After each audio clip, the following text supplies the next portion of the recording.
Christian McCaffrey. I mean, we've been holding our breath every time he touches the ball, and it took 4 games for him to get injured again. Now it's his knee.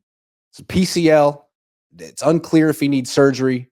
Doesn't sound like it's as bad as an ACL injury. Not nowhere near it, but considering the Niners are 5-7, and I mean, he's going to miss at least a couple of weeks with this.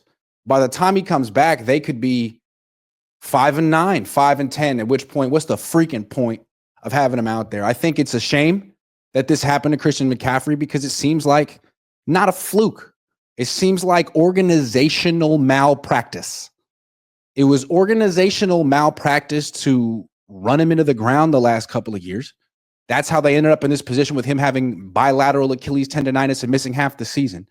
Then when he comes back, it's organizational malpractice to just act like he hasn't missed any time and put him back into his role as the bell cow and the featured weapon in the offense. I mean, we all said it. It's not like it's hindsight. Like, don't do that.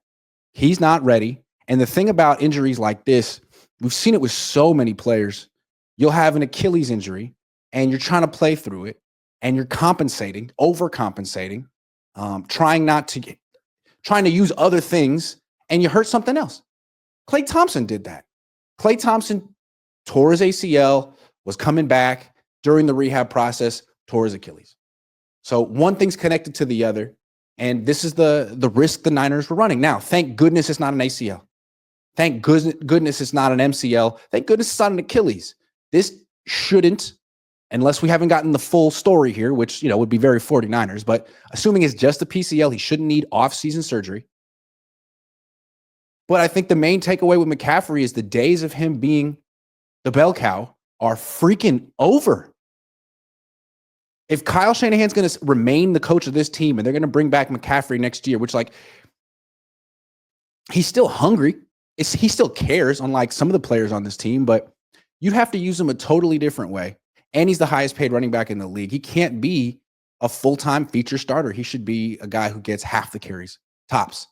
And those carries should be not between the tackles, and not because he can't run between the tackles, just because he's brittle at this point.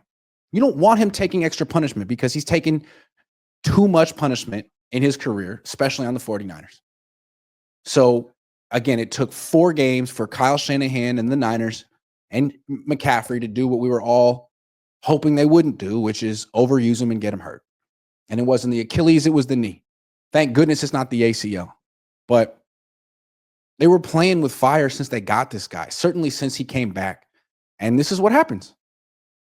Now you got no McCaffrey for an absolute must-win game against the Bears next week. A team that fired their head coach. And the Niners absolutely could lose at home next week to a team with an interim head coach, which is not good for the 49ers coach. Victor Martinez is just here to say we freaking suck. Thank you, Victor.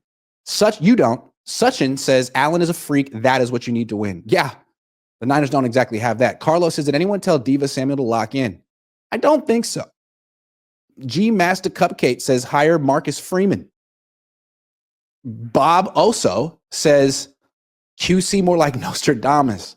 Julian Cortez says going to Rams game, anything to look forward to. They're 500. Salim Ingram says, why do people still think Banana Hands is creative when his creativity is clearly in Miami wearing funny glasses?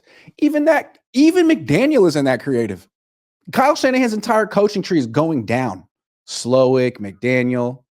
Fire Phoenix says, Jed said in 2014 that the Niners raised Super Bowl banners, not divisional banners or championship banners, and that if a team isn't winning a Super Bowl, fans need to hold him personally accountable. It's going to be interesting to see if Jed York has the guts to clean house. After the game, he was standing in front of, I have a video of it, I'll post it. He stand in front of the locker room, shaking people's hands. For what? They just lost by 25 points. What are you shaking their hand for? It kind of reminded me of about 10 years ago when Jim Tom Sula was the coach. Jed hired that guy. Remember that? Tom Sula was the coach. They lost their first game in Pittsburgh, week 2, by about 30 points. It was 40-something to 17, if I remember, 49-17, something like that. After the game, Jim Tomsula goes around the locker room and shakes every player's hand and thanks them for their effort. What effort? This is the NFL. This is the pros. You don't get a pat on the back for losing by 30. Jed, what are you doing? You got to get rid of a lot of these people. This isn't your family. Just saying, man. It was a bad look, and he's going to need to distance himself from this whole group. Time to rebuild from the GM to the kicker, says El Cortez. Imad Khan says, do you think if we had Purdy when Debo had his one good year in 2021, we win it all? He can't play in wet conditions. Niner Fan 85 says, Grant, I was waiting on your show since halftime. I hope someone gets fired after back-to-back blowout losses. I vote Brandon Staley. I'll aim a little higher than Brandon Staley. Gregory Young says, another miserable performance by Kyle Shanahan. He lost this team and has no ideas left. Time for a new coach. Leadership of the Yorks are too in love with mediocrity to do what Eddie has the cojones to do. Boycott the Yorks wallet. G Master Cupcake says, ask Brother Bob about Marcus Freeman. Okay, I will. Jorge Meza says, should have gone for it on fourth down in the first. Should have gone for it on fourth down in the on first field goal. Man, they were going to lose by 25 one way or another. They did not compete in this game. They were not like, it wasn't like one decision that they got wrong.